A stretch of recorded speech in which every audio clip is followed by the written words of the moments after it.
Now here's something, if you never ever want to knit purl stitch but you still want a little decoration, this is a nice little one for a scarf or something. It's a simple combination of knit two together and yarn over. So using garter stitch, just going to put eyelets up the side of it, and you can slip purlwise slip your first stitch on the row if you want, or not, just out of habit. It's better not to slip the first stitch if you're going to be sewing the pieces together. It makes the seam kind of weak if your first stitch is slipped. I'll explain that in another lesson. But so you can get a very beautiful edge if you slip, but really only use it if it's going to be a seam that's not going to be sewn, or a seam that might be seen, for example, like the edge of a scarf. Now here I'm going to slip the first one, because let's say this is for a scarf. So I'm going to slip the first one, and I'm going to knit two together.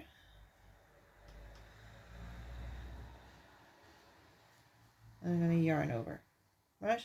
And that's all you do. You can then knit to the end of the row.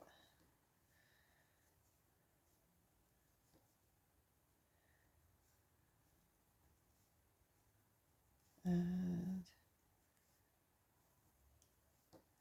la la la la la la. Knitting to the end of the row. And the next, so we knit all the way to the end, and the next row we're going to slip the first stitch purlwise, bringing the yarn to the front. We're going to knit two together, and because we're reducing the number of stitches by one, we'll add one. We're going to do this in this instance by doing a yarn over to create an eyelet, and then we knit to the end of the row.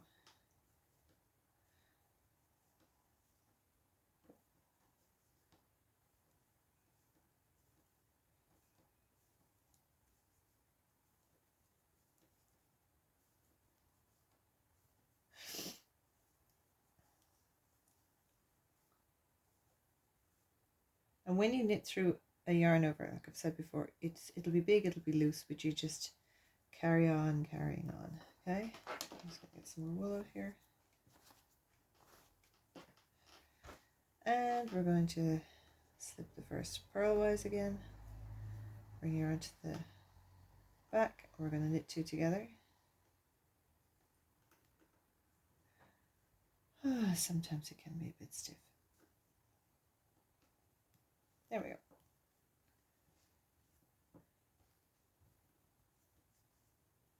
Yarn over to compensate for the two you've knit together, and carry on carrying on all the way to the end, and you'll have eyelets that alternate kind of each on the next row up. They won't be exactly opposite each other. If you want to do it exactly opposite each other, do both eyelets in the one row and then just knit across for the next row. But this way you only have one stitch pattern to remember, as opposed to, so you only have one row. Slip one purlwise, knit two together, yarn over, knit to end. That's it. And you end up with this lovely lovely pattern of eyelets.